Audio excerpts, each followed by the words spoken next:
10 Golden Rules of Life. Published by Veridian. Introduction. If you ever stood at a crossroad in life and wished for a roadmap, a friendly nudge, or a few clear rules to follow, you're not alone.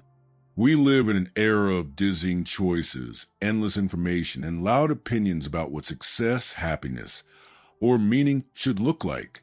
The noise makes every decision feel heavier.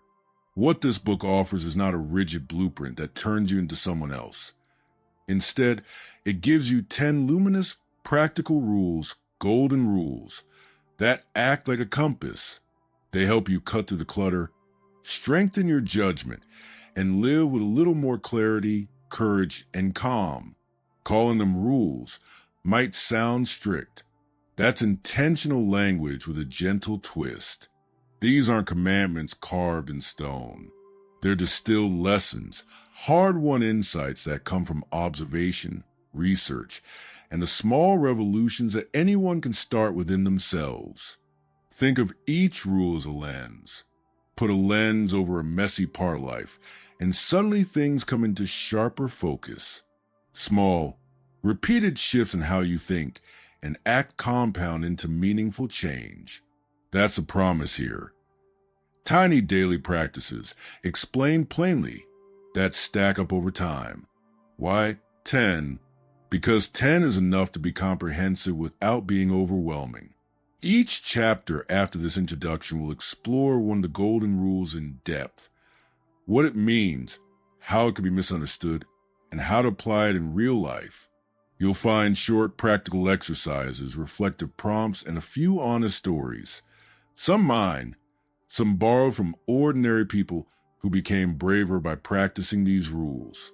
I wrote this book as if I were talking to an old friend. Straightforward, warm, and sometimes wry. I'll point out where I've failed and what I learned when things didn't go according to plan. That honesty is part of the method. We learn more from missteps than from perfection. Let me be clear about what this book is not. It's not a promise of instant transformation. There are no one-size-fits-all hacks that will flip your life upside down overnight. If you want that, you'll find it in glossy magazine lists that trade depth for glamour. This book is for people who want steady, realistic progress. If you're willing to do a little work, the rules here will help you make better choices, bounce back from setbacks faster, and spend your energy on the things that truly matter. You might be wondering whether a list of golden rules can possibly cover the messiness of a full life, career, relationships, health, creativity, and the small domestic dramas we all know too well. The answer is yes, because these rules don't prescribe specifics. They name patterns and principles that apply across roles and seasons. For example, a rule about choosing growth over comfort looks different for a parent compared to an entrepreneur, but its core remains useful to both. Each chapter will show you how to adapt the rule to your unique situation, with examples that span the ordinary and the ambitious. Another important idea that threads through this book is the balance between intention and imperfection. We often mistake intention for action, thinking that wanting to be kinder or healthier is the same as being kinder or healthier. But intention is just the beginning. The golden rules in this book are practical ways to turn intention into habit without beating yourself up when you fail. We'll talk about structures you can build, tiny daily rituals, decision rules for when you're tired, and boundaries that protect your priorities. You'll learn how to make choices that align with who you want to be, not just with short-term impulses. You'll also find a recurring theme. Clarity beats intensity. It's tempting to think that radical overhaul is the path to transformation, an all-or-nothing sprint. But clarity, knowing what to focus on, what to say no to, and what small step to take next, wins far more often. The rules in this book are designed to create clarity. They help you set a direction, not to march toward it with a painfully rigid boot, but to walk steadily with purpose. Expect something else, too. Practice. Each rules chapter will include simple, repeatable exercises. These won't require expensive courses, long retreats, or dramatic life changes. They'll require consistency and honesty. Most readers will be able to try an exercise in a week and notice a meaningful difference within a month. The payoff grows if you keep going. Think of it like learning to play an instrument. The first week you fumble, the third month you play a tune, and a year later you can perform with confidence. The golden rules are the practice schedule. The music you play is your life. We'll also confront fear, because fear shows up in every meaningful decision. Fear of failure, fear of loss, and fear of judgment are universal. The golden rules don't erase fear, but they teach you how to act in its presence. One rule will show you how to reframe fear into feedback. Another will show you how to build courage through small, repeatable acts. Courage in this book isn't absence of fear. It's choosing what matters despite it. One promise I make is honesty. There will be no false optimism here. Some chapters will be straightforward about trade-offs. If you choose deep work, shallow busyness becomes the cost. If you choose to cultivate presence in relationships, you'll also need to learn to be comfortable with a smaller social calendar. The golden rules help you weigh those trade-offs with eyes wide open so you can steer toward what you value. Finally, there's a little secret I'll keep until the final chapter. The rules have a pattern. They are not 10 isolated commandments, but parts of an interlocking system. When you practice them together, they reinforce each other. The last chapter will help you weave the rules into a simple daily framework that feels organic, not burdensome. It will also offer a short, practical roadmap to keep the momentum going after you finish this book. So, if you're ready to stop following every shiny tip and start building a life with steadier judgment and more meaningful choices, let's begin. Turn the page, and in the next chapter you'll meet the first golden rule, one that will shift how you think about goals, time, and what it really means to live well. Rule 1. Take full responsibility for your life. The first golden rule of life is simple to say and difficult to live. Take full responsibility for your life, not partial responsibility. Not responsibility only when things go well. Full responsibility means accepting that where you are right now, mentally, emotionally, financially, physically, is largely the result of your past choices, habits, and reactions. This idea can feel uncomfortable at first because it removes convenient excuses, but it is also deeply empowering because it gives control back to you. Most people spend years unconsciously giving their power away. They blame circumstances, parents, partners, the economy, bad luck, or the system. Sometimes these factors are real and unfair. Life is not equal. But here is the hard truth. Blaming anything outside yourself keeps you stuck. The moment you say, "It's not my fault," you also say, "I can't change it." Responsibility flips that equation. When you say, "This is my life, and I am responsible for how I respond," you unlock the ability to act. Responsibility does not mean self-blame. This distinction matters. Self-blame is harsh and paralyzing. Responsibility is calm and practical. You don't need to punish yourself for past mistakes. You only need to acknowledge them honestly and ask a better question. What can I do next? That question is the doorway to progress. People who grow don't have fewer problems. They have better responses. Think about two people facing the same setback: losing a job, ending a relationship, failing an exam. One says, "This always happens to me. The world is against me." The other says, "This hurts, but what can I learn from it?" The difference between these two reactions determines the next 5 years of their lives. Responsibility is not about denying pain. It's about refusing to let pain define your future. Taking responsibility also means owning your inner world. Many people believe their emotions are caused by other people. You made me angry. She made me insecure.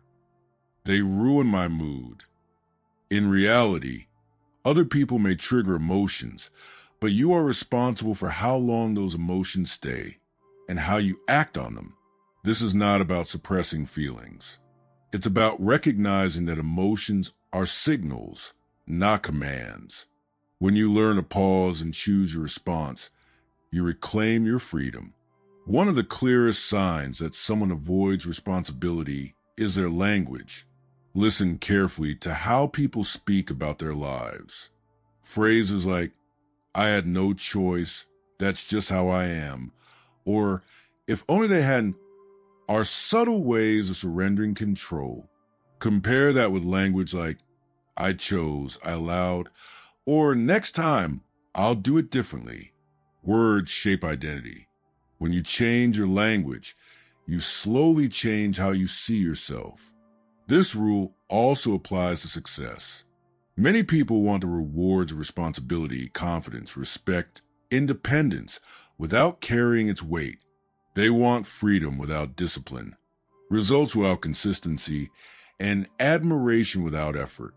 Responsibility forces alignment. If you want better outcomes, you must be willing to make better choices, especially when no one is watching.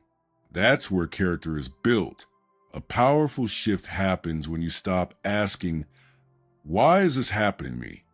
and start asking, "What is this trying to teach me?" This doesn't mean everything happens for a magical reason. It means you choose to extract value from every experience. Even failure becomes useful when you take responsibility for learning from it. Over time, this mindset builds resilience. You stop fearing mistakes because you know they won't destroy you. They'll instruct you. Responsibility also clarifies boundaries. When you take ownership of your life, you stop trying to control others. You realize that other people are responsible for their choices, just as you are responsible for yours. This reduces resentment and drama. You stop over-explaining, rescuing, and proving yourself. Instead, you focus on what is within your control, your actions, your standards, your effort. There's a quiet confidence that comes from this rule. People who take responsibility don't need constant validation. They don't wait to be saved or discovered. They build, they adjust, they move forward, even slowly. This confidence isn't loud or arrogant. It's steady. It shows up as reliability, self-trust, and inner calm. Others feel it, even if they can't explain why. Of course, taking responsibility is not a one-time decision. It's a daily practice. Every day presents small moments where you can either own your response or give your power away. You're tired and want to skip your commitment. You feel offended and want to lash out. You're afraid and want to postpone action. Responsibility lives in these moments. Each small choice strengthens or weakens a habit.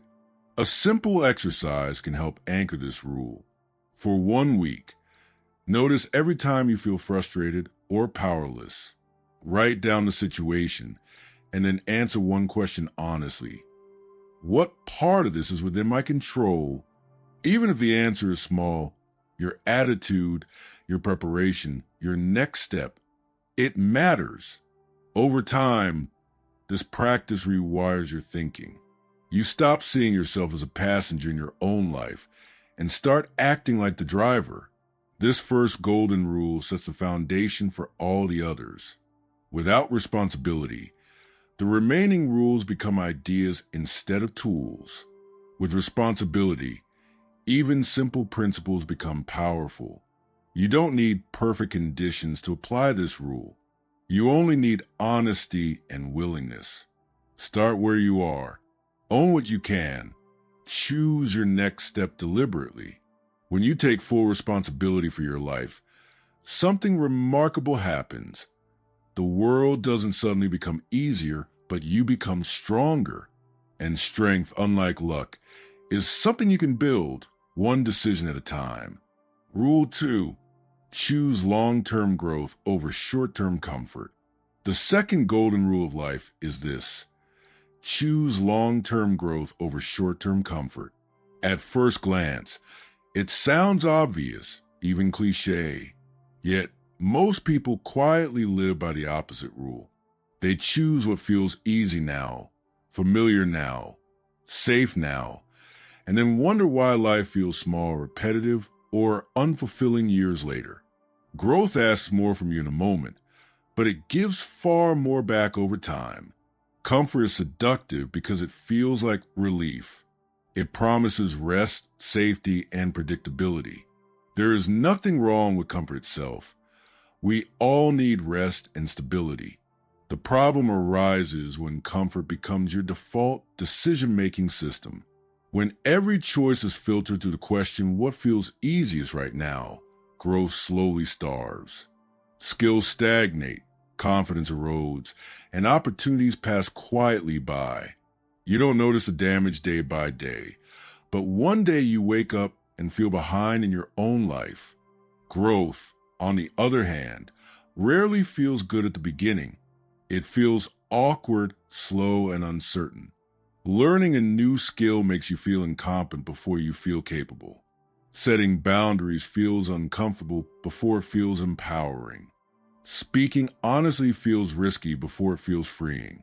This is why growth requires a conscious choice. Your instinct will often vote for comfort. Your values must vote for growth. One of the biggest misunderstandings about growth is that it requires dramatic, painful sacrifice. In reality, growth usually asks for small, repeated acts of courage.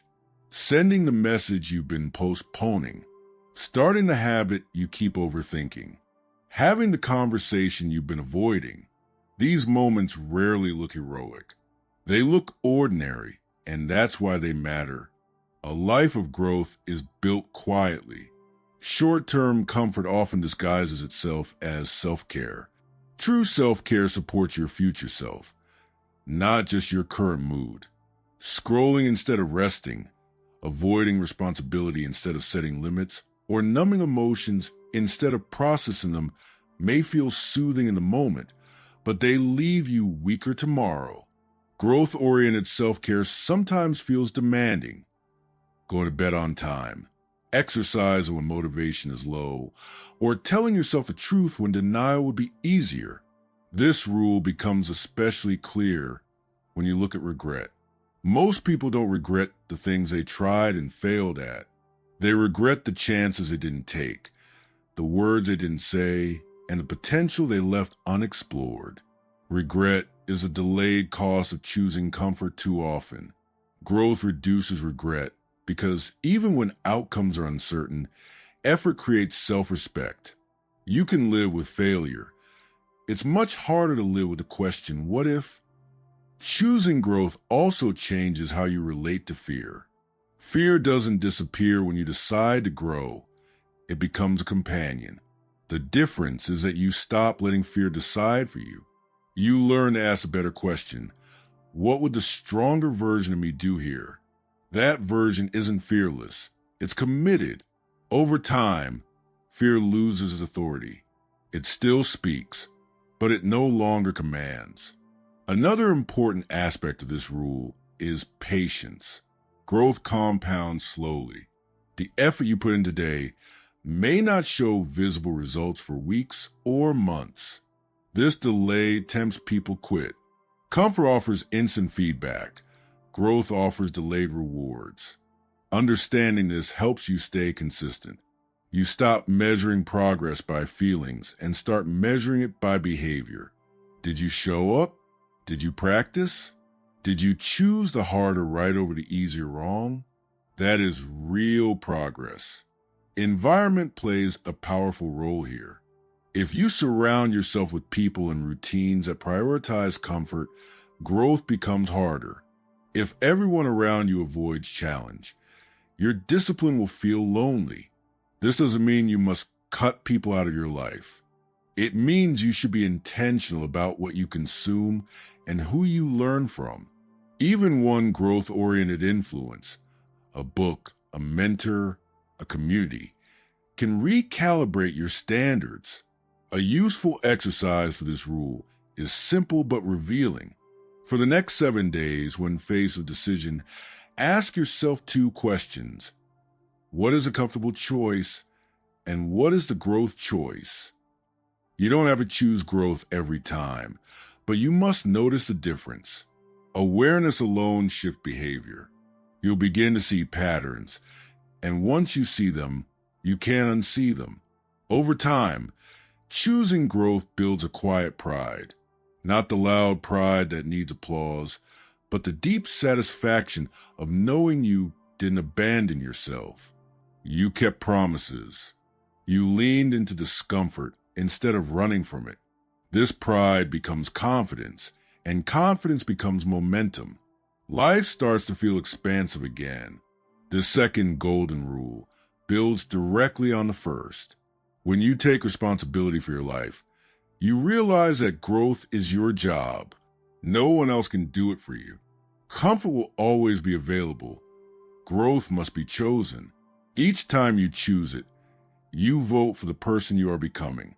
In the next chapter, we'll explore a rule that shapes how you use your time and energy, a rule that determines whether your effort multiplies or disappears. Rule 3. Protect your attention. Guard your focus like a treasure. If the first rule is owning your life and the second is choosing growth over comfort, the third rule is about the currency that makes both possible: attention. Your attention determines what you learn, whom you love, which work gets done, and what memories you take to the end of your life. It's quietly earned and easily stolen. Treat it like a treasure, because it is. Attention is the gatekeeper of meaning. 2 people can spend the same 8 hours at work and come home with completely different lives. One has built something. The other has simply been busy. The difference is what they paid attention to. Protecting your attention isn't about being rigid or joyless. It's about deciding where you allow your mind to land, and then creating conditions that make those decisions easy. The modern world is designed to hijack attention. Notifications ding, feeds reload, and attention-grabbing companies race to monopolize your focus with content engineered to hook you. But even without malicious design, attention leaks away in small, unguarded moments. An aimless scroll on a lunch break, a distracted meeting where no one notices what matters, a habit of doing 3 things while trying to listen to someone. The result is scattered work, shallow relationships, and a slow erosion of satisfaction. Protecting attention starts with clarity. Ask yourself, what deserves my attention today? What deserves my attention this week? If you can't answer those questions quickly, your attention will default to whatever is loudest. Make a short list, no more than 3 big priorities per day. When a new demand appears, measure it against that list. If it doesn't pass the test, say no or defer. Prioritizing is not about doing less because you're exhausted. It's about doing what matters. Environment design is the most practical lever you have. Your environment nudges behavior without debate. If you want focused work, create a workspace with minimal visual noise and no easy access to your phone. If you want deeper conversations at dinner, put the devices in another room. Small changes, turning off notifications, using a separate browser profile for work, or keeping your phone in airplane mode during focus blocks, can dramatically shift where your attention goes. Single tasking is underrated. Multitasking is a myth that costs time and quality. When you split your attention, every task takes longer and becomes more error-prone. Try a simple experiment. Pick one meaningful task and work on it uninterrupted for 90 minutes. You'll be surprised how far you go. Most creative and analytical work benefits from these long, undisturbed periods. This is where ideas form and quality emerges. Boundaries are the armor that protects attention. Saying no or not now is not rude. It's honest stewardship of your capacity. Many people feel guilty about declining requests. Reframe that guilt as responsibility. Declining frees you to do the things you committed to.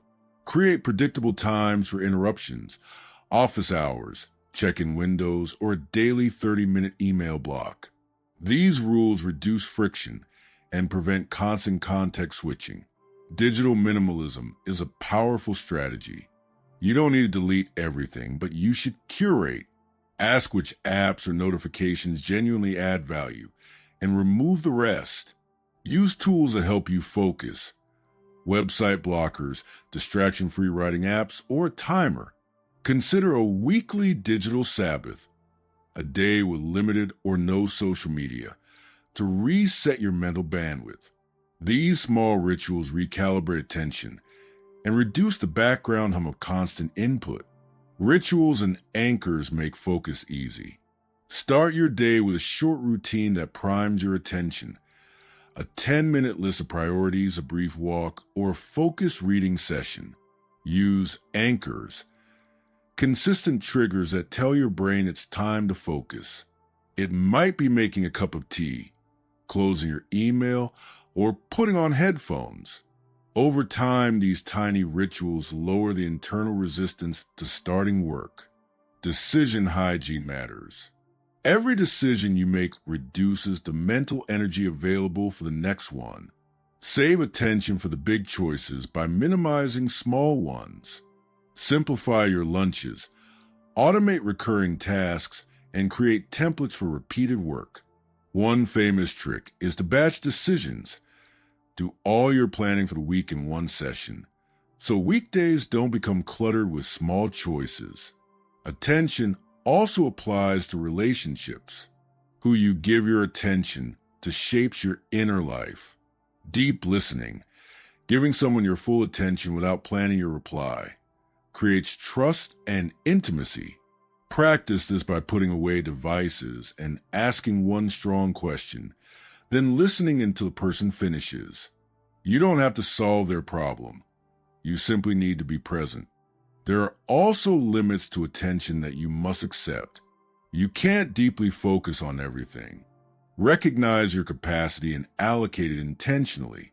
That means being okay with excellent work in a few areas and average work in others. It also means noticing the difference between worthy distractions, an evening with friends, and time leaks that offer no return. A practical exercise. For 1 week, track where your attention goes in 30-minute blocks. At the end of each block, jot a quick note. What did you do? Were you focused or distracted? After the week, look for patterns. You'll find obvious leaks, time lost to apps, meetings that add little value, or routines that fragment your day. Pick one leak and fix it. Block the distracting site, shorten or cancel a low-value meeting, or create a no-screens rule for meals. Another useful practice is the attention contract. Write a short agreement with yourself about how you'll spend your attention for the day or week. Include your top 3 priorities, 1 ritual to start work, and 1 boundary to protect focus, e.g., no email before 10 a.m. Put the contract where you'll see it. When distractions arrive, read it. Small, visible commitments keep your intentions aligned with action. Finally, forgiveness matters. You will lose focus sometimes. That's not a moral failure. It's human. The point is returning quickly, resetting rather than ruminating. Attention improves with practice, not punishment. Protecting your attention is not about becoming a monk. It's about making deliberate choices, so your life reflects what you care about. When you guard your focus, you give yourself space for depth, deeper work, closer relationships, and richer experiences. The result is not just productivity. It's a life that feels fuller, Attention isn't infinite, but it is trainable. Start small, be consistent, and treat your focus like the treasure it is. Rule 4. Build systems, not goals. Let habits carry the load. Goals are seductive. They light up our imagination. Finish the book, run the marathon, get the promotion. But goals are destinations, not maps. They're great for direction, terrible for daily living. The fourth golden rule is this: build systems, not goals. Design the small, repeatable structures that produce the outcomes you want. Because outcomes follow systems, and systems survive the ordinary chaos of life. Why systems over goals? Goals create bursts of energy, then desertion. We start strong, full of willpower and clarity, and then inevitably willpower wanes. Goals also bias us toward binary thinking. Either we've arrived or we failed. Systems change that narrative. They make progress continuous and compounding. Instead of waiting for a huge, rare surge of motivation, you set up tiny, predictable actions that nudge you forward every day. Over time, those tiny actions add up to surprising results. Think of a system as a simple rule that turns friction into habit. Want to be healthier? Don't declare I'll get fit. Build a week-by-week process. 3 short workouts, a simple grocery plan, and a sleep routine. Want to write a book? Don't aim for 80,000 words right away. Commit to writing 300 words each weekday. After a few months, you'll have a draft. After a year, a body of work. Systems are forgiving. Skip one workout, write the next day, and they reduce the mental tax of deciding anew each morning. A useful mental model is identity-based habits. Most people ask, what do I want to achieve? Identity-based systems ask, who do I want to become? If your goal is to run a marathon, the system teaches you how to be a runner. You schedule runs, wear running gear, log progress, join a group. When your identity shifts from someone trying to run to a runner, choices align automatically. You don't need heroic willpower because the decision now supports who you are. Small identity changes, saying I'm a reader or I'm the kind of person who answers emails within 24 hours. Reshape behavior quietly but powerfully. Designing a system starts with tiny wins. The smallest possible behavior that still moves you toward your goal is the sweet spot. Want to meditate? Start with 1 minute a day. Want to write? Start with 100 words. These tiny acts remove the intimidation that kills consistency. They also create a loop: action, positive feedback, repetition. Once the loop exists, scale becomes easier. 1 minute becomes 5. 100 words becomes 500. The initial act matters less for its volume and more for its repeatability. Environment design is the practical backbone of systems. You are a creature of context. If healthy snacks are visible, you'll eat them more. If your phone is on the charger in another room, you'll be more present. Arrange your physical and digital surroundings so the right behaviors have low friction and the unhelpful ones have more. This could mean keeping a notebook by your bed, putting your running shoes by the door, or using a separate browser for work. Small nudges matter because they remove the need for daily negotiation with willpower. Keystone habits are another system-level insight. These are behaviors that ripple into other areas of life: exercise, journaling, consistent sleep. For example, regular exercise improves mood, energy, and focus, which in turn helps you eat better and work smarter. Identify one keystone habit that would create the largest positive ripple for you, then systemize it. Don't try to overhaul everything at once. Pick one foundational habit and build around it. Measurement and feedback keep systems honest. Without measurement, you'll drift. Track something simple: days you practice, minutes spent, pages written, or number of focused work blocks. Use a single visual cue, a calendar you mark, a habit app, a simple spreadsheet to make progress visible. This isn't about perfectionism, it's about clarity. Seeing a chain of marked days is motivating in itself. Your job is to keep the chain unbroken as often as reasonably possible. There will be friction. Life will interrupt your best laid systems. That's why the next part of system design is planning for failure. Build if-then rules. If you miss your morning run, then do a 10-minute walk in the evening. If work gets hectic, then write for 10 minutes at lunch. Implementation intentions remove debate in the moment. They make responses automatic. You don't wonder what to do. You follow the contingency you already set up. Another practical trick is habit stacking. Attach a new tiny behavior to an existing routine. After brushing your teeth, do a 1-minute breathing practice. After your morning coffee, write a single sentence. Because the existing habit already has momentum, the new one inherits it. Habit stacking is a gentle way to expand systems without resistance. Accountability amplifies systems. Tell one person what you're building, or better yet, find a partner. A shared commitment. 2 people promising to exercise 3 times a week and checking in raises the stakes in a healthy way. Public commitment can also work. A short post or message that says what you're doing makes you more likely to follow through. But guard against performative accountability. Choose partners who care about your progress, not just cheering from the sidelines. Finally, be kind to yourself. Systems are about iterative improvement, not perfection. There will be lapses. The key is to return without moral drama. A missed day is data, not destiny. Reset quickly. Learn what caused a slip and make one small adjustment. Over time, resilience becomes part of the system. It's built into the design because you expect bumps and plan for recovery. A 2-week exercise to get started. Pick one behavior that matters: a 7-minute workout, a single page of writing, a 5-minute evening reflection. Make it tiny enough that you can do it even when tired.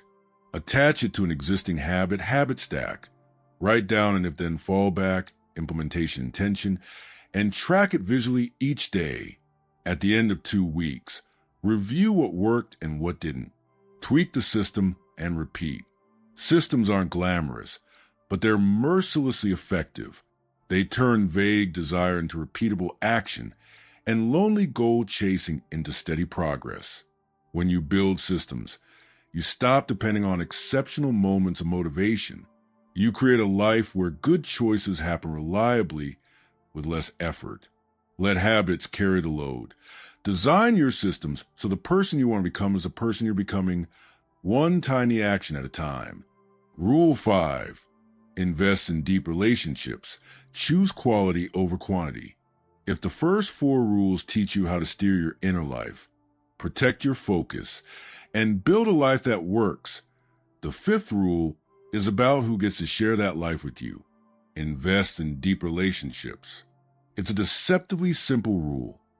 Prioritize connection that sustains challenges and enlarges you rather than accumulating shallow contacts that empty your time and attention. Human beings are social animals. The quality of your relationships is one of the strongest predictors of happiness, resilience, and meaning. Yet we often treat relationships like optional add-ons, something that happens if there's time, when they should be treated like essential infrastructure. Quality over quantity doesn't mean cutting off everyone or becoming a recluse. It means being intentional about where you put your emotional energy. A crowded calendar full of acquaintances, likes, and surface-level banter can feel busy without being nourishing. In contrast, a smaller circle of people who know you, hold you accountable, and share your values provides a lift that superficial interactions never can. Deep relationships are the opposite of performative connection. They require time, presence, and a willingness to be both vulnerable and steady. This rule begins with clarity. Who matters most to you? Identify the handful of relationships that are central. These might be a spouse or partner, a sibling, a best friend, a mentor, or a colleague who understands your work. These relationships deserve disproportionate care because they'll be the ones you lean on during setbacks and celebrate with during wins. The trick is not to spread yourself thin across many weak ties, but to invest intentionally in the few that reciprocate and hold significance. Reciprocity is a key litmus test for relationship health. Love and care aren't ledger-based math, but chronic one-way giving is corrosive. If you're always a caller, the fixer, the emotional support, and rarely receive similar attention, something needs a change. That change can look like resetting expectations, asking for what you need, or, in cases where patterns refuse to shift, stepping back. Taking responsibility for your life, Rule 1, includes taking responsibility for the people you allow into it.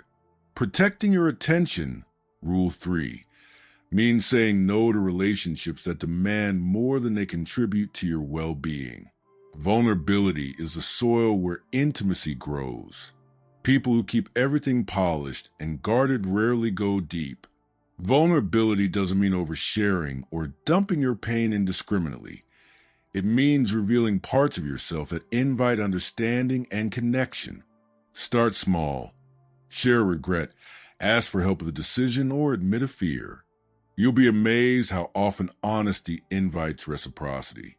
Deep relationships are not born from perfection. They're forged in small, honest moments when two people show up for each other without performing.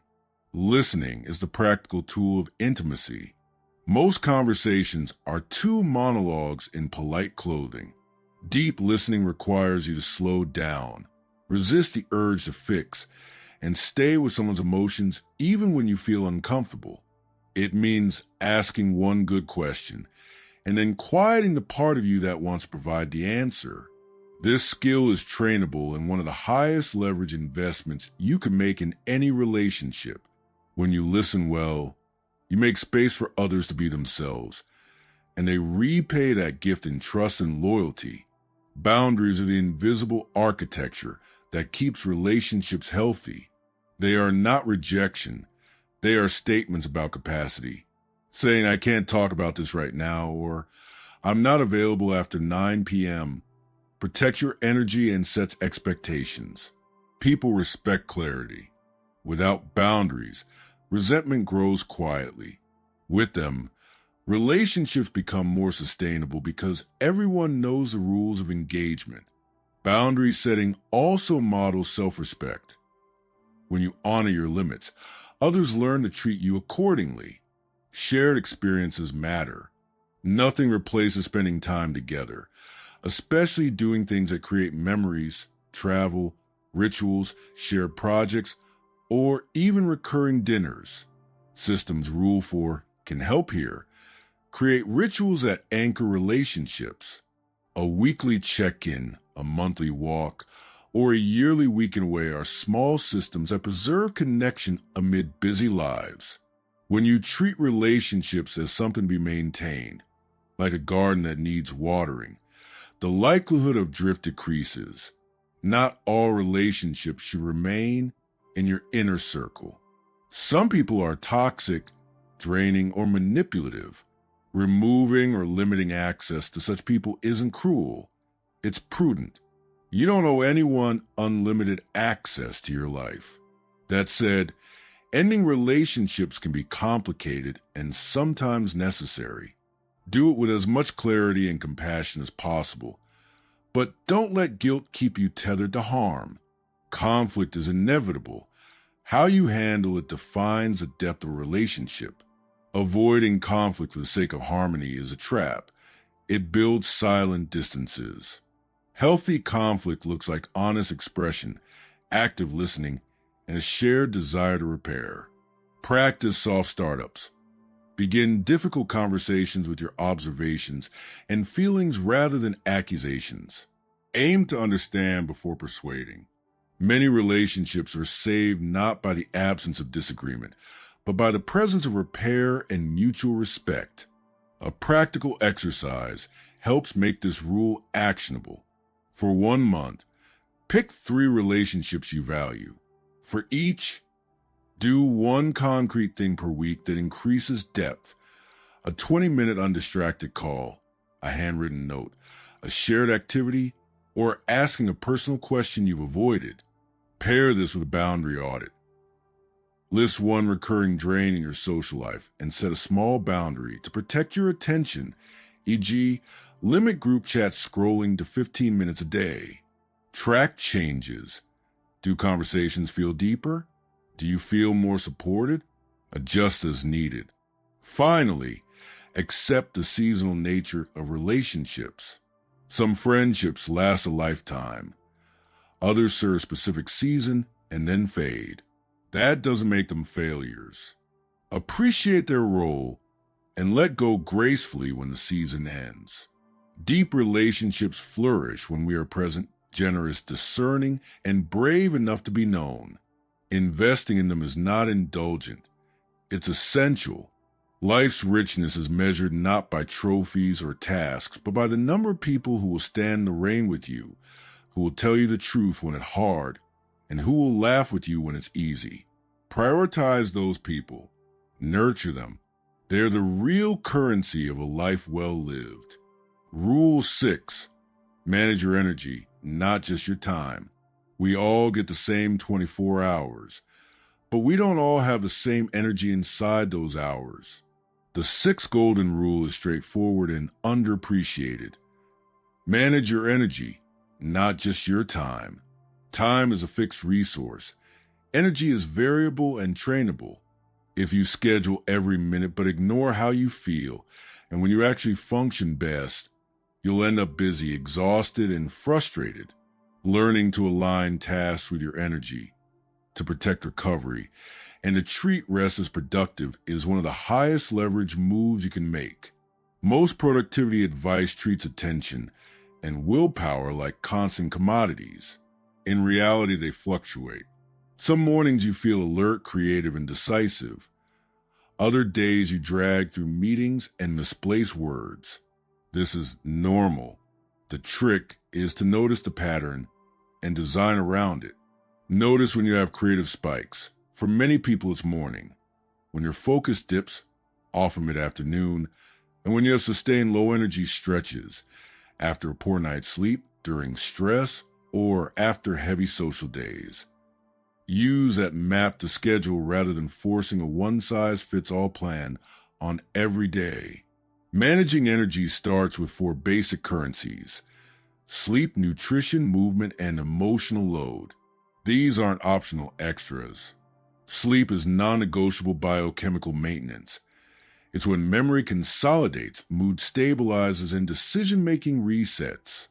Skimp on sleep and nothing else in your system works, well, your attention fractures, your patience shrinks, and your recovery time lengthens.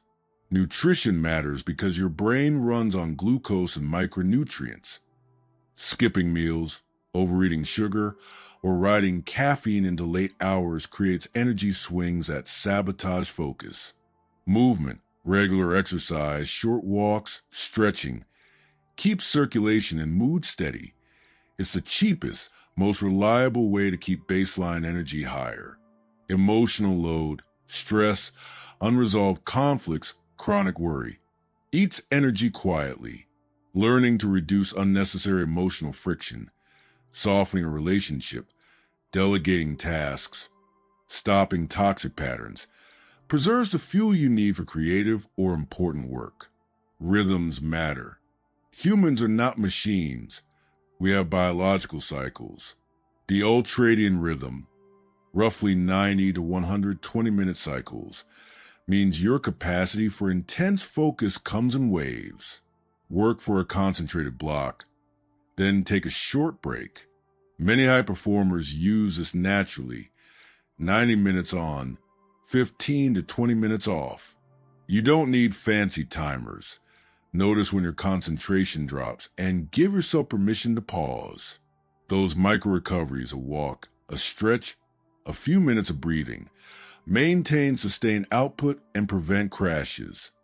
Boundaries around availability protect energy. Saying yes feels good in the moment, but often costs energy later.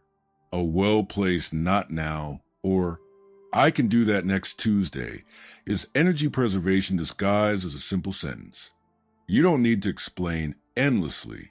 When you conserve capacity for what matters, you produce higher quality work and show up more fully for the people and projects that deserve it. Boundary setting is not selfish, it's strategic. There's also the skill of matching task type to energy type. Analytical work, numbers, strategy, complex edits, usually needs clear-headed focus. Creative work, ideation, story, synthesis, benefits from loose, high-energy states or lightly tired, associative thinking, sometimes late in the day. Administrative tasks and shallow work, email triage, scheduling, small replies, are perfect for lower energy moments. If you commit your best energy to the most important work, everything else becomes more manageable. Recovery is not laziness. It's functional design. Rest replenishes capacity so you can do more later with less friction. Active recovery, gentle movement, a short nap, reading for pleasure or social time, often beats passive doom scrolling. Naps, when used well, are a superpower. A 20 to 30-minute afternoon nap can sharpen attention without ruining nighttime sleep. If napping is impossible for your schedule, a 10 to 15-minute outdoor walk or a brief breathing practice can offer similar benefits. Energy also responds to meaning. Working on things that matter to you raises energy naturally. If every day is full of tasks that feel pointless, your baseline will trend downward. That's where systems and boundaries intersect with meaning. Build routines that prioritize the meaningful work first, protect it from interruptions, and cut or delegate the rest. Little rituals, lighting a candle, making a specific tea, a 2-minute pre-work breathing, can create psychological cues that marshal energy more effectively. Practical tools make this rule actionable. Start with a 1-week energy audit. Track your energy on a simple scale, 1 to 5, every hour or at natural breaks. Note what you were doing, what you ate, how you slept, and any stress triggers. After a week, look for patterns. When were you most alert? What activities drained you fastest? Which meetings are pointless energy sinks? Use that map to reorganize the next week. Put your highest priority work in your energy peaks. Rearrange low-value items to low-energy pockets. And schedule deliberate recovery where you use a scroll. Design energy anchors for your day. Pick a morning anchor, light exposure, movement, a short planning page to set your baseline. Pick an afternoon anchor, walk, nap, or a ritual snack to prevent the crash. Pick an evening anchor, a wind-down routine, no screens, dim lights, light reading to promote sleep.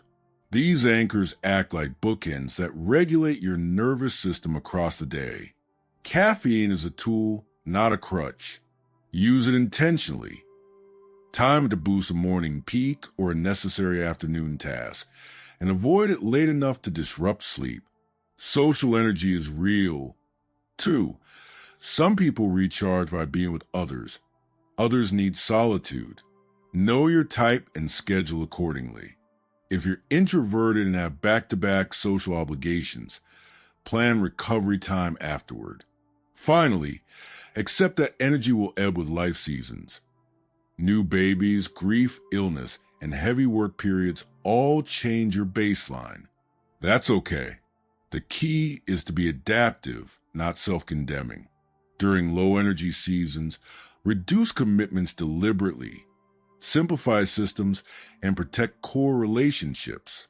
When your energy returns, you'll ramp up faster, because you didn't exhaust yourself to the bone. A brief starter exercise. For the next 7 days, rate your energy 3 times daily, morning, mid-afternoon, and evening, and note one service action for each rating. If high, schedule a deep work block. If medium, handle medium priority tasks. If low, do recovery or shallow administrative work. Pair this with one sleep goal, e.g. lights out by 11 p.m., and one movement goal, short walk or stretching. Small changes compound. Managing energy isn't glamorous, but it's sustainable. When you treat your inner fuel as a resource it is, both finite and improvable, you do better work, love better, and feel like you're living with intention rather than fatigue. Rule 7. Embrace discomfort. Build courage through small doses. Comfort is cozy. Discomfort is where life reshapes you. The 7 golden rule is deceptively simple. Embrace discomfort. Growth, creativity, and meaningful change live on the other side of small, repeated acts of courage. Not dramatic, epic leaps, though those happen sometimes, but steady exposure to things that make you uneasy, because the muscle of courage strengthens only when it's used. Most people treat discomfort as a problem to be solved.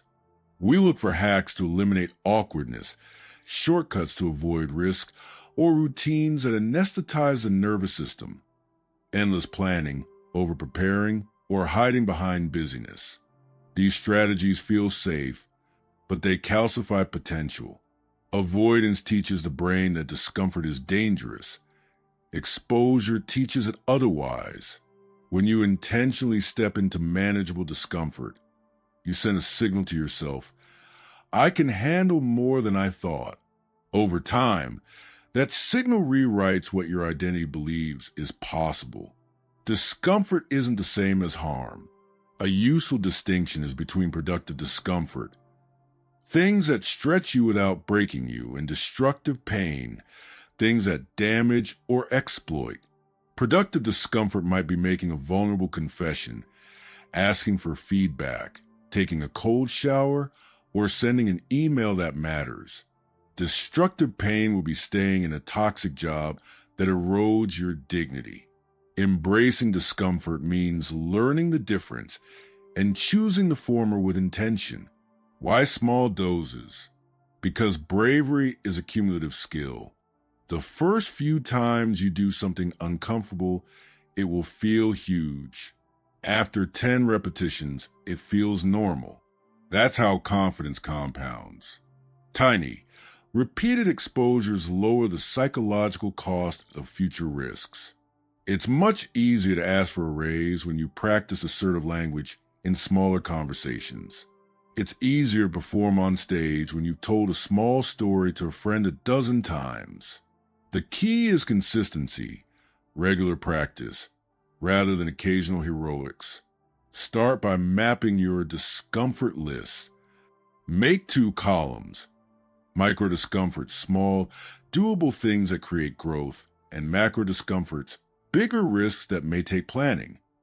Micro items might include starting a conversation with a stranger, sharing a draft with a mentor, attending a meetup alone, or saying no in a meeting. Macro items might be changing careers, moving countries, or having a life-defining conversation. Aim to practice 1 micro discomfort each week. Over months, your tolerance for bigger moves increases naturally. Reframing is a practical tool here. Instead of, I'm scared, try, I'm curious. Instead of, what if I fail, try, what can I learn? Language shifts your relationship with the feeling. Discomfort doesn't have to be a verdict. It can be data.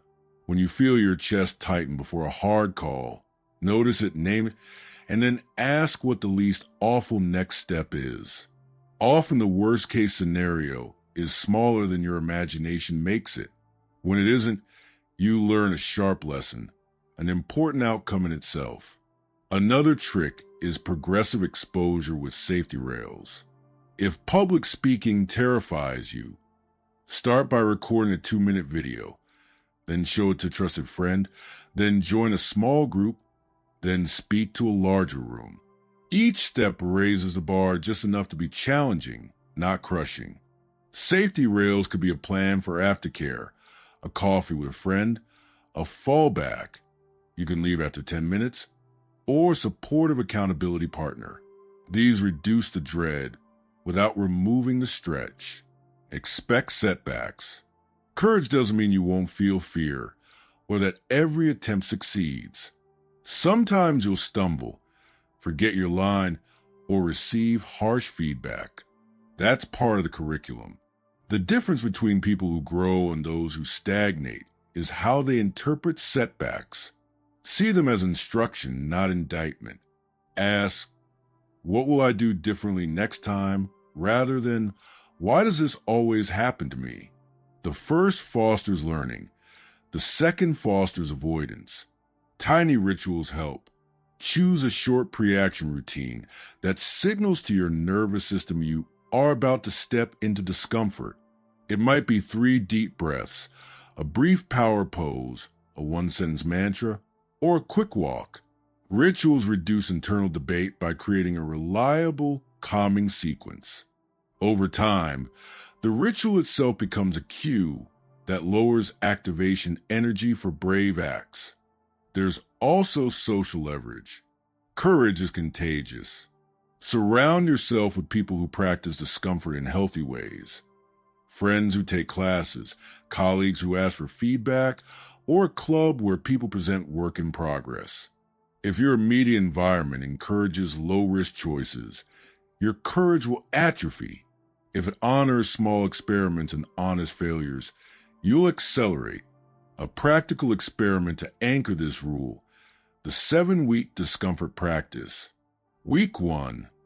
Introduce one micro discomfort into your week, e.g., start a conversation with someone new. Week 2. Do the same, slightly raising the difficulty, e.g., ask a colleague for feedback. Week 3. Share a small piece of your work with someone you trust. Week 4. Practice a boundary you've been avoiding. Week 5. Perform a short talk or presentation to a small group or record a public post. Week 6. Ask what you want: a raise, a meeting, mentorship. Week 7. Reflect, journal the outcomes, and pick one macro discomfort to plan next steps for. Each week, keep the actions small enough that they're doable, but significant enough to hurt the comfort zone. Keep track of the wins. Courage can be stealthy. You do a dozen brave things and forget them. Maintain a bravery log. After each uncomfortable act, write a short note. What happened, how it felt, what you learned. Over months, that log becomes undeniable evidence of growth. On low days, it reminds you who you've already become. Watch for 2 common traps. 1. Adrenaline addiction. Mistaking frequent risky behavior for meaningful growth. If your discomforts are only about thrills, dangerous stunts, emotional drama, pause and ask whether they build real capacity. 2. Avoidance dresses courage. Spinning fear through endless planning or practice rounds that never lead to the real test. Set clear deadlines for moving from rehearsal to live action. Finally, tie discomfort to values. The most sustainable courage is value-driven. You step into discomfort because it aligns with who you want to be, not to prove something to others. When discomfort serves a value, honesty, contribution, curiosity, care, it transforms from a risk into a meaningful choice. Remember Rule 1. Responsibility: choosing to embrace discomfort is a way of owning your growth. Remember Rule 2. Growth over comfort. Discomfort is the soil of progress. And remember Rule 4. Systems make these practices repeatable. Embracing discomfort is not about becoming fearless. It's about becoming willing. Willing to feel shaky, willing to be imperfect, willing to fail and try again. Courage is a habit, one you build by doing. Start small. Keep going and watch how your life widens. Rule 8. Live with integrity. Align your actions with your values. Integrity sounds like a lofty virtue, almost moralistic when mentioned in conversation. But at its core, integrity is simply alignment, the quiet agreement between what you say you care about and what you actually do. The 8th golden rule is this: live with integrity. When your choices mirror your values, life becomes less noisy, your decisions clearer, and your inner voice steadier. When they don't, you feel friction, guilt, shame, resentment, or that nagging sense that something is off. Why integrity matters practically, not just morally, is worth stating plainly. Misalignment costs energy. Every time you do something that contradicts a stated value, saying yes when you mean no, pretending to be someone you're not, cutting corners at work, you create cognitive dissonance. That dissonance demands mental bandwidth to justify, hide, or repair. Over time, the small compromises accumulate into a life that doesn't feel like yours. Integrity isn't about perfection. It's about minimizing those tiny thefts of self. Start by knowing your values. This is the operational step people skip because it feels too abstract. Values aren't goals or traits. They're ways you want to show up repeatedly. Examples: curiosity, courage, honesty, kindness, mastery, presence, service, autonomy. Sit down with a list of 20 values and then narrow it to your top 3 to 5. This is painful but clarifying. The fewer values you prioritize, the clearer your decisions will be. If family and career both rank high, for instance, you'll need decision rules for when they conflict. Naming values is the first practical move toward alignment. Once you've named your values, translate them into behaviors. I value health becomes, I sleep by 11 p.m. on weeknights, or I exercise 3 times a week.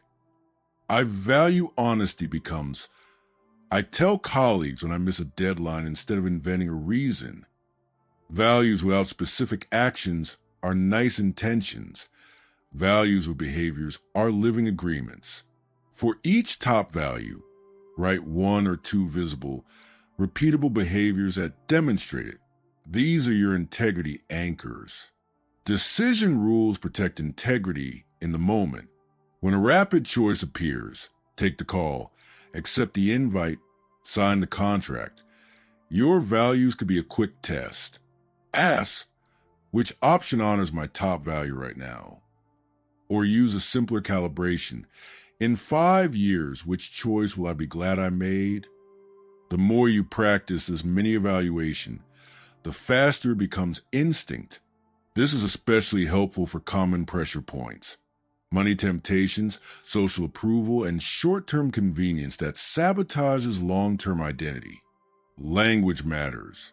How you talk about yourself and your commitments shapes behavior. Replace vague promises, "I'll get to it," with specific commitments. "I'll write 300 words this evening." When you miss a promise, own it. A quick admission, "I didn't follow through.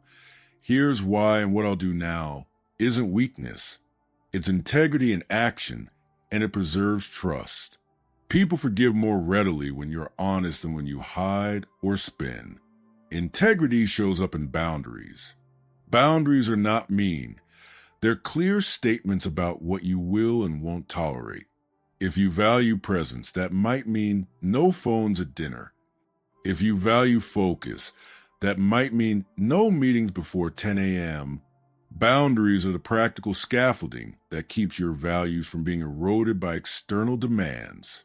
They also signal to others what to expect from you, which reduces friction and builds respect. There will be trade-offs. Living by your values sometimes costs convenience, popularity, or money. That's okay. Values are not free. Choosing them clarifies what you're willing to pay for. The people who respect you most are often those who know what you stand for. They don't admire you for being easy. They respect you for being consistent. A life of small, expensive choices aligned with your values yields long-term satisfaction far more reliably than the opposite. Repair is part of integrity. You will fail. There will be times you act out of fear, laziness, or impulse and breach your own standard. Integrity isn't the absence of those moments. It's how you respond to them.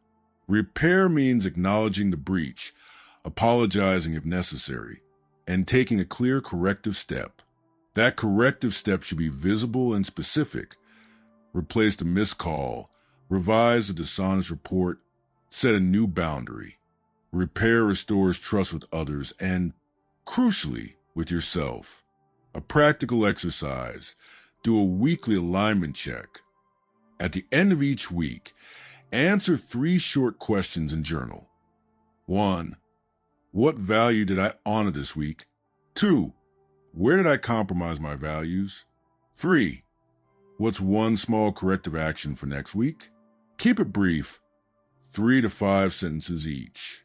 This simple habit keeps you honest without becoming a moralistic self-flagellation ritual. Over months, patterns will reveal themselves and you can adjust systems. Rule 4, attention, Rule 3, and energy, Rule 6, to reduce future compromises. Another useful tool is the 3-second test. When a choice arises that's not obviously right or wrong, wait 3 seconds and listen to your immediate gut. Does the option feel light or heavy? Does it make you feel like yourself or someone else? If it feels heavy, there's often a value conflict underneath. Use that signal to dig deeper before deciding. Over time, you'll get better at spotting misalignment before it becomes costly. Modeling matters. Integrity compounds. People notice consistency and mirror it. Be the kind of person whose yes means yes and no means no. Small, persistent demonstrations of integrity build reputational capital that opens doors and simplifies life. When colleagues, friends, or family trust your word, negotiations become shorter and relationships deeper. Finally, remember that integrity is relational, not purely individual. Your values don't exist in a vacuum. Living with integrity means being willing to discuss values with the people who matter, partners, teammates, mentors. These conversations are practical. Here's what I care about. Here's how I'll behave. How can we align? They prevent misunderstandings and create mutual expectations that make collaboration smoother. Living with integrity won't make life perfect. It will, however, make the internal soundtrack calmer. Decisions become clearer, apologies less frequent, and your energy less drained by rationalizations. Begin by naming your values. Translate them into behaviors. Set decision rules and boundaries, and practice weekly alignment checks. When your actions reflect your values, you live not as a collection of reactive responses, but as someone whose life is intentionally shaped. That steadiness is both rare and liberating. Next up, a rule about how you handle information and beliefs. How to stay open-minded without losing your compass. Rule 9, practice lifelong learning. Stay curious and humble. If the first 8 rules shape how you live, work, and relate, the 9th rule shapes how you think. Practice lifelong learning. Stay curious and humble. The world changes. Skills become stale. Assumptions calcify. People who thrive aren't those who know the most. They're those who can learn the fastest, unlearn when necessary, and admit what they don't know without shrinking. Lifelong learning is less a task and more an orientation toward life, an appetite for new information, a playfulness about being wrong, and a system for growth that keeps you adaptable and interesting. Curiosity is the engine. It's the small itch that makes you read an article outside your field, ask a question in a meeting, or try a technique you've never used. Curiosity starts as low-cost exploration. A 5-minute read, a short podcast, a conversation with someone who thinks differently. These small inputs compound. Over months, they reshape your mental models, giving you ideas and connections you wouldn't have otherwise. Curiosity isn't an airy trait reserved for scholars. It's the practical habit of looking up from autopilot and wondering how things work. Humble confidence pairs with curiosity. Many people confuse confidence with knowing everything. True confidence coexists with knowing you don't know everything. Humility keeps you teachable. It helps you ask better questions. Open, non-defensive questions that elicit real information. When you admit gaps in your knowledge, you invite richer collaboration. People respond to honest curiosity. Instead of defending a shaky stance, you get to explore, refine, and improve. Learning without structure is random. Structured learning is strategic.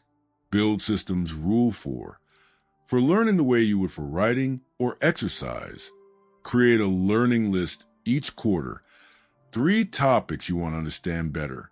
For each, pick one tiny habit. Read 1 article a week. Listen to 1 podcast episode.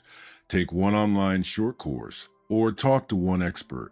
Micro habits win because they survive busy weeks. In 5 months, you'll be far ahead of peers who rely on occasional bursts of inspiration. Read broadly but intentionally. A common mistake is reading only within your comfort zone. Cross-pollination matters. A product manager who reads philosophy will think differently about ethics. A teacher who studies entrepreneurship will approach classroom systems differently. Balance depth and breadth.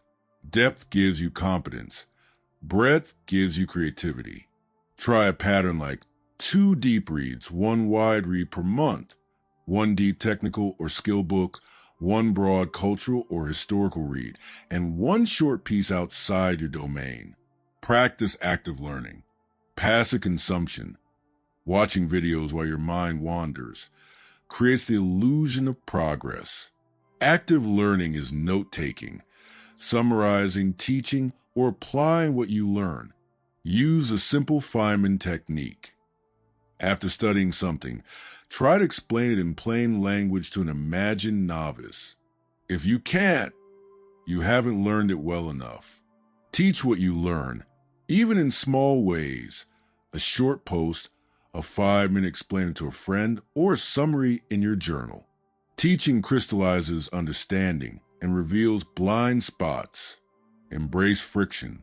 The easiest path isn't always the most instructive. Spaced repetition, deliberate practice, and getting immediate feedback are learning accelerants. Practice deliberately. Isolate a sub-skill, repeat it with feedback, and push slightly beyond your current capacity. Musicians, athletes, and chess players use this method because it works. Apply deliberate practice to anything. Public speaking, spreadsheet formulas, negotiation, by breaking skills down and measuring small improvements. Unlearning is as important as learning. Some beliefs become liabilities. When new evidence contradicts an old assumption, honored inertia will keep you stuck. Cultivate intellectual humility. When credible data or better argument arrive, change your mind. This is not flip-flopping. It's calibration. Use rules for updating beliefs. Weigh the evidence, seek counterarguments, and test hypotheses with small experiments. Over time, you'll get better at moving away from bad ideas without drama. Curate your inputs. Information overload is the enemy of learning. Be picky about what you let into your head.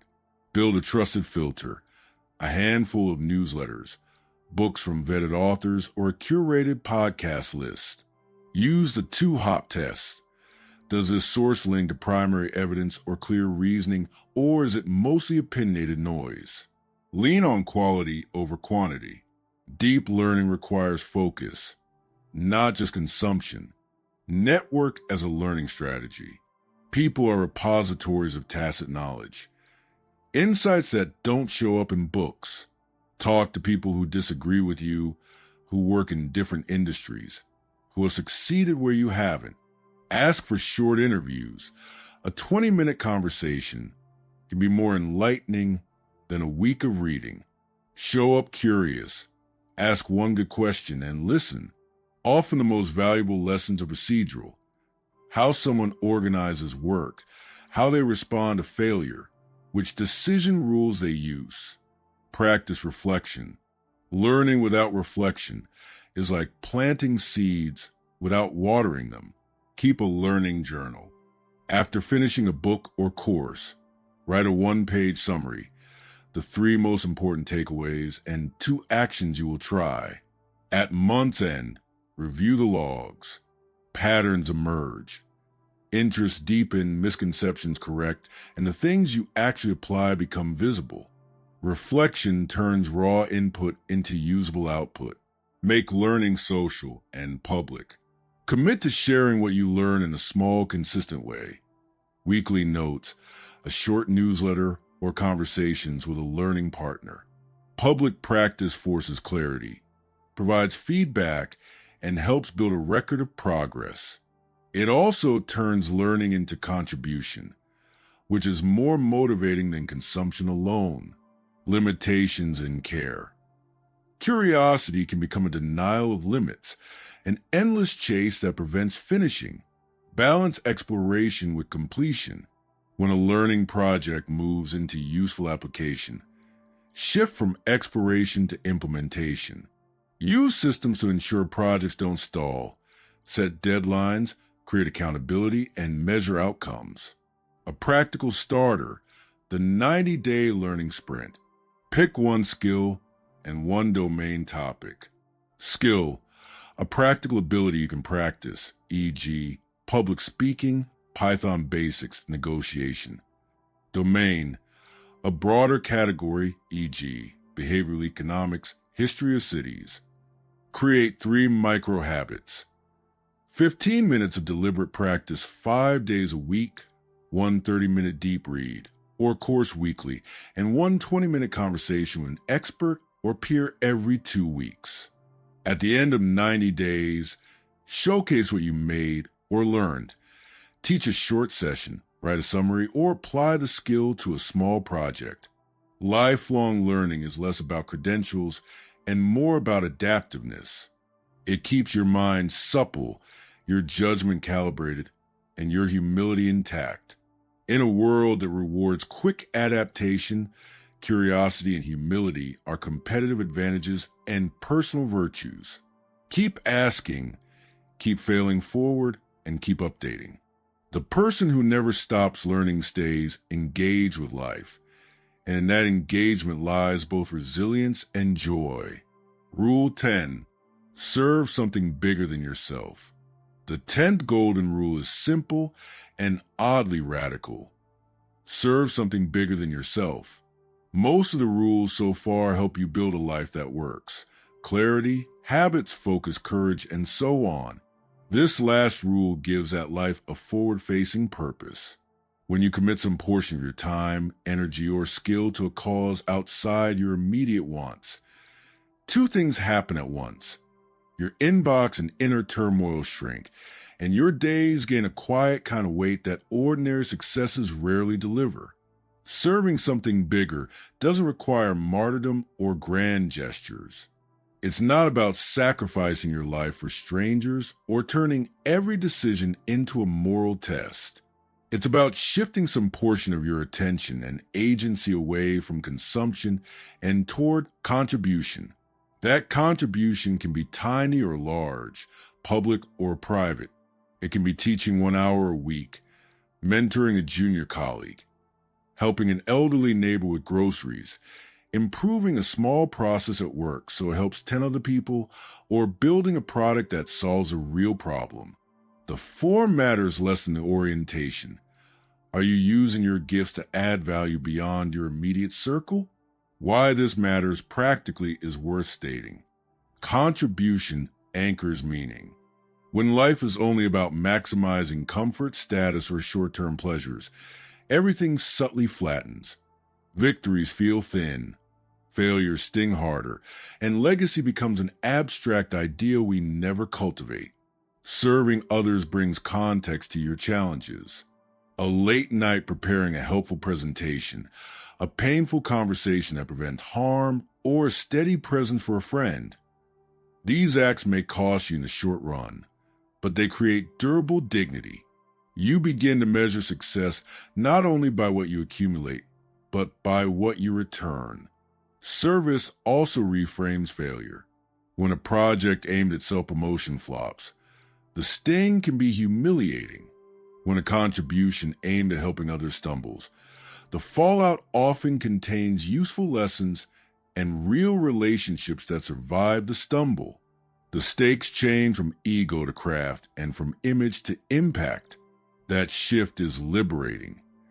It removes some performance pressure and invites experimentation. There's another practical benefit. Serving others accelerates learning and builds networks in unexpected ways. Teaching something forces clarity. Helping someone troubleshoot a real problem reveals gaps in your understanding faster than solitary study.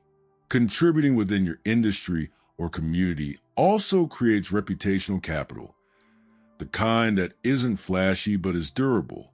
People remember the colleague who quietly improved everyone's workflows, the neighbor who consistently shows up, or the mentor who made time when they said they would.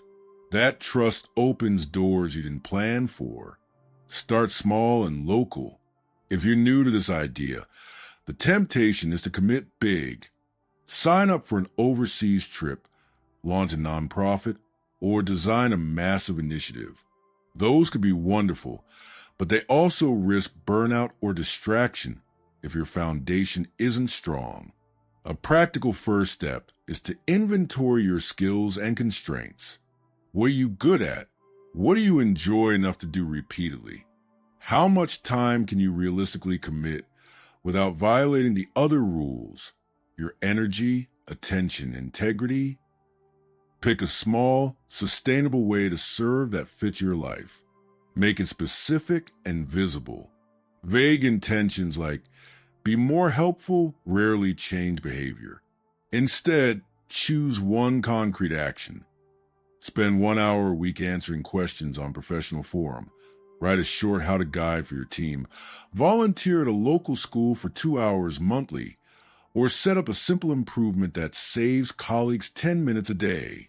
Specific actions create measurable habits, which means you can track impact and adjust. Design systems for your contribution. Apply Rule 4. Systems, not goals. Service can be habitual. Block a recurring calendar time labeled contribution hour. Use a simple checklist, outreach, follow-through, reflection. Over time, that hour will become as non-negotiable as a workout or a writing block. Systems reduce friction and keep your contribution consistent even when life gets noisy. Guard against performative contribution. The aim is real value, not signaling. Ask who benefits. How do they benefit? If your effort primarily advertises your virtue to others, it's probably less useful. The most valuable contributions are often boring or invisible, a well-documented process, a patient conversation, reliable follow-up. These are not glamorous, but they change outcomes. Combine service with learning. Teaching or helping others is an excellent way to practice Rule 9. When you explain an idea to someone else, you discover gaps, refine metaphors, and deepen understanding. Pair a learning project with a contribution. Teach what you're learning in a short workshop, write simple guides, or volunteer to run a one-off session. This doubles the value. You grow while others grow. 2. Honor boundaries and sustainability. Service should amplify your life, not consume it. Decide in advance how much you'll give and what your limits are. If mentoring drains you, set a clear time boundary or shift to written feedback rather than weekly calls. If a call becomes emotionally toxic, step back. Serving is renewable only when you protect your energy and integrity. Measure impact, not applause. Keep a service ledger. It can be as simple as a running note with date, action, and outcome. June 3rd, spent 45 minutes revising onboarding doc. Save team 30 minutes/week. Over months, these small entries add up and reveal real impact. They also protect you from the toxic narrative that nothing I do matters. The ledger proves otherwise. Make contributions social. Invite others in your circle to join a small project. Shared service strengthens relationships, Rule 5, and spreads the load. When you and a friend commit to a monthly volunteer shift or a shared mentorship, you build both impact and intimacy. Community amplifies contribution and makes consistency easier. Think long-term about legacy. Serving something bigger creates a continuity beyond daily life. Legacy isn't about monuments. It's about patterns, standards, and systems you leave behind. The teaching you gave, the processes you improved, the people you mentored who now help others. When you serve with patience, your influence multiplies quietly across years. A practical 30-day experiment.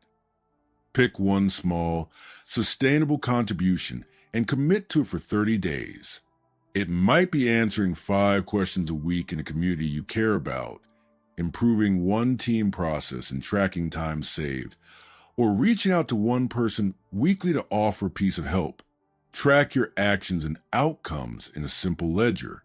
At the end of 30 days, reflect what changed for others, what changed for you.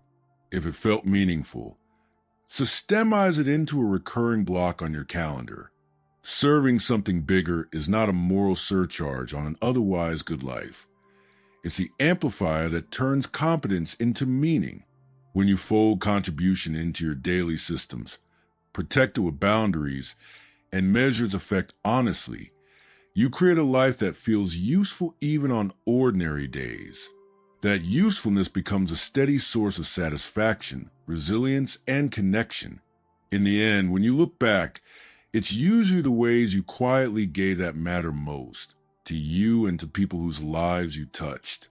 Conclusion: weave the rules together.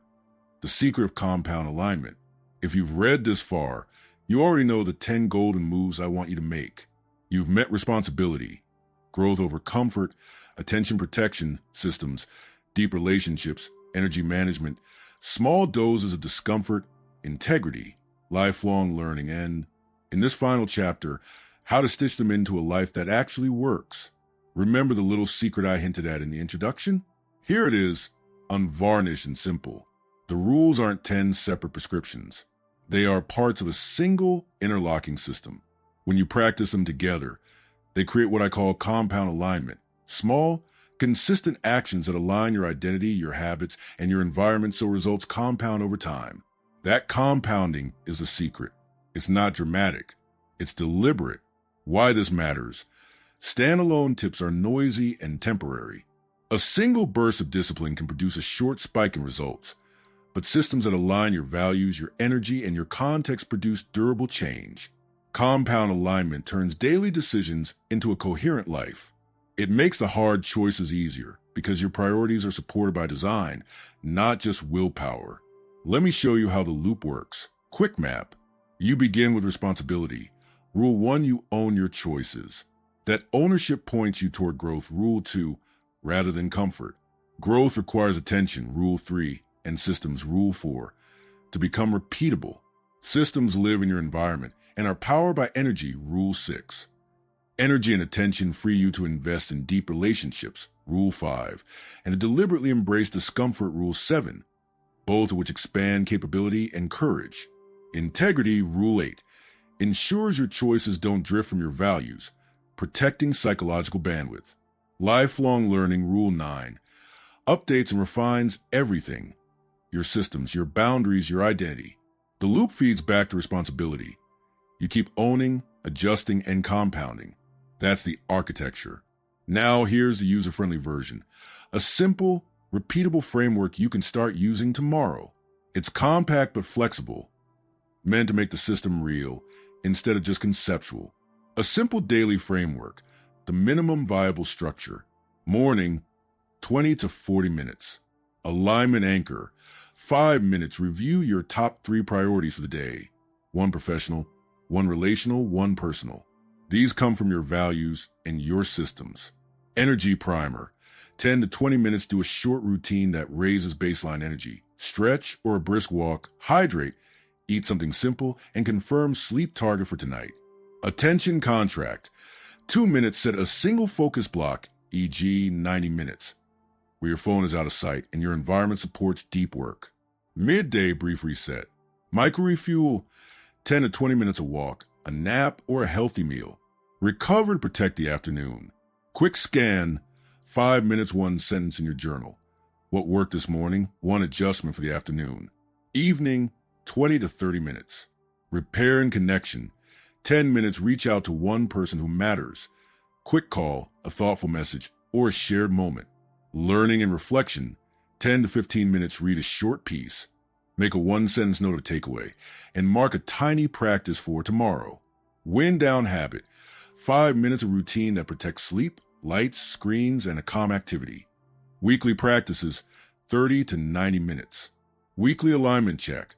Review 1 week of wins and slips. Ask which rules saved me. Where did I compromise? What small change removes friction? Systems maintenance. Update 1 habit or environment tweak. Habit stacking and keystone adjustments belong here. Relationship touchpoint.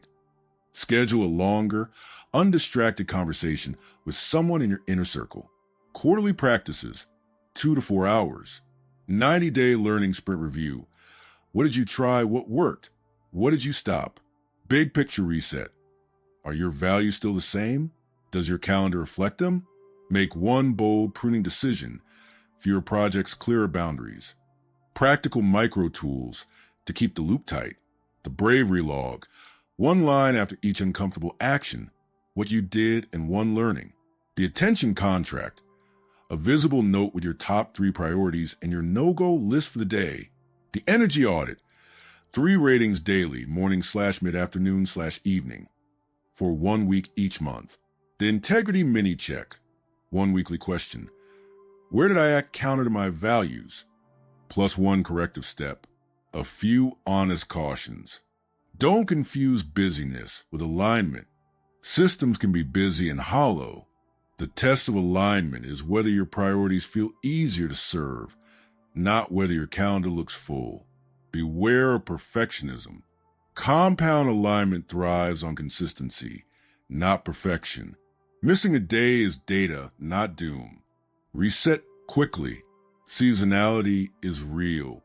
Babies, grief, startups, job changes. Expect your baseline to shift. The framework is intentionally modular. Shrink or expand practices to fit seasons, not abandon them. A final, human truth. This is not a moral crusade. It's an invitation. People who practice these rules don't become saints. They become more alive, more useful, and more calm in a noisy world. They are people who can say yes with intention and no without guilt. They carry less anxiety about fitting everything in because they build a life that tends itself in small ways each day. So pick 1 thing to start. Perhaps an attention contract tomorrow morning, or a 7-day energy audit, or a small weekly bravery practice. Start tiny.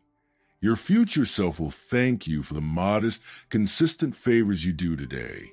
If you've been keeping the book on a bedside table, take it with you now, not as a to-do list, but as a map. Revisit the rules when you need clarity. Use the exercises. Tell a friend about 1 change you're making. Social accountability accelerates compounding. Thank you for the time you spent reading this. The life you want, the one with more calm, more meaning, more steady progress, doesn't require a lightning strike. It asks for daily, small choices. That's the quiet miracle of compound alignment.